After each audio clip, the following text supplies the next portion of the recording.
In a move that defies diplomatic bon ton, the Russian ambassador to Bulgaria, Anatoly Makarov, during his recent meeting with the Bulgarian Prime Minister Boyko Borisov, by May 31st, 2020, Russian gas would be flowing to Serbia. All public comments by Russian diplomats posted abroad are coordinated via the Information Department of the Ministry for Foreign Affairs, or as the Russians call it, MID. The exact quote is, I asked him directly, Mr. Boyko Borisov, when will Russian gas go to Serbia? He replied, May 31st. I said, May 31st? Well then, I will report to Moscow that on May 31st, gas from Russia through the Balkan gas pipeline, meaning the Turk Stream section passing through Bulgaria, will reach Serbia. Last week, as you know, Russian President Vladimir Putin indicated that Bulgaria is purposefully delaying the construction of the continuation of the Turkish Stream across its territory.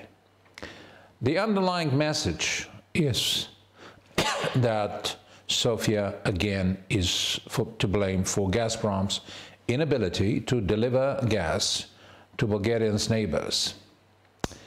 The key line in Mr. Putin's message and his exasperation is that the Russian diplomatic mission here in Bulgaria and the Ministry of Foreign Affairs were unable to execute his orders to secure alternative routes for Ukraine, transit through Ukraine, in time for him to play the gas weapon card.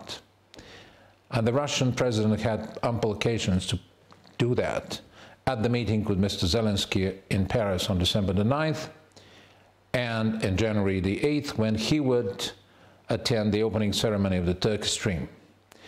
The disclosure of information in an exchange between an ambassador of a foreign country and the prime minister of the host country is highly unusual.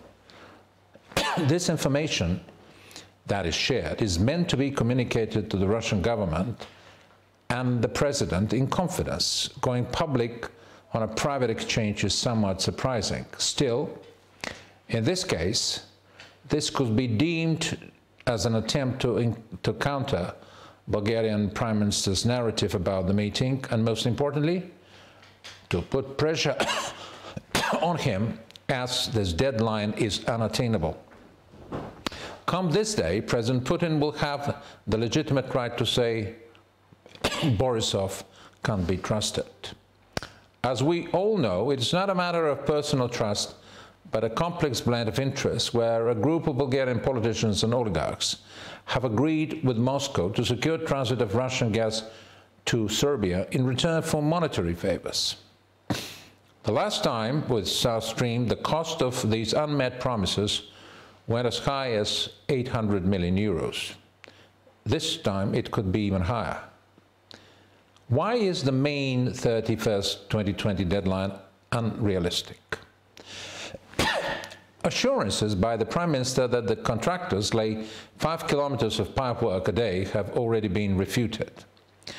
On a good day, the max that can be achieved is 2 to 3 kilometers. The Bulgarian government has indeed relieved the Arcad Group as APC contractor of all limitations under the public procurement law.